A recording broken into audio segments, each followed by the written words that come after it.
বন্ধুরা দেখো, পটল কষিয়ে ভালো করে মশলার সাথে কষিয়ে আলু দিয়ে কষিয়ে,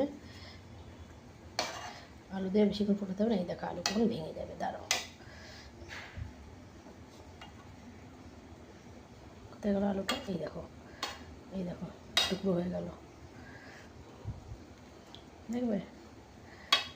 এই দেখো আলু টুকরো হয়ে যাচ্ছে, এই দেখো পড়ে গেল ভেঙে। কালার দেখতে পাচ্ছ? ও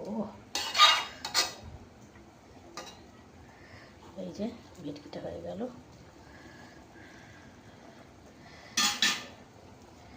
ভেটকিটা ঝোল আর একটু ফুটবে।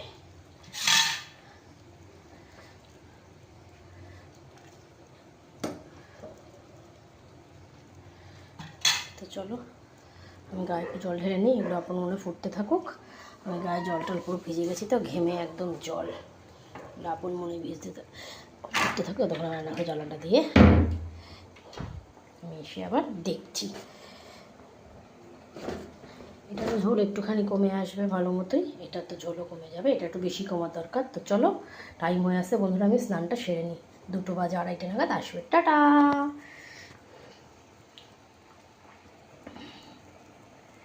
দেখে নাও, দেখে নাও। দেখো এই যে মশলাটা কষে এসেছে, এবার আমি চিনিটা দিয়ে দিয়েছি।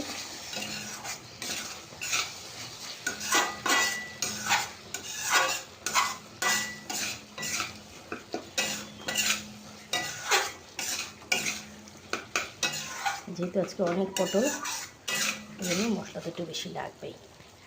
চলে এবার পটল দেওয়ার পালা। 2 3 4 5 6 7 8 9 10 11 12 13 14 15 16 17 18 19 20 21 22 23টা বন্ধুরা।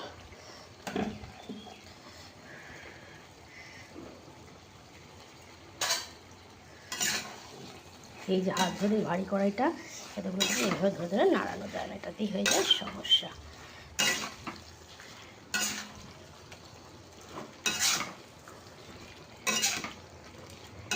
দেখতে পাচ্ছ? পটলগুলোর মধ্যে সব মশলার গন্ধটা দিয়ে দেবো, তারপরে আলু দেবো, একটু জল দেবো, নামিয়ে দেবো, গরম মশলা দিয়ে ঢেকে রাখবো।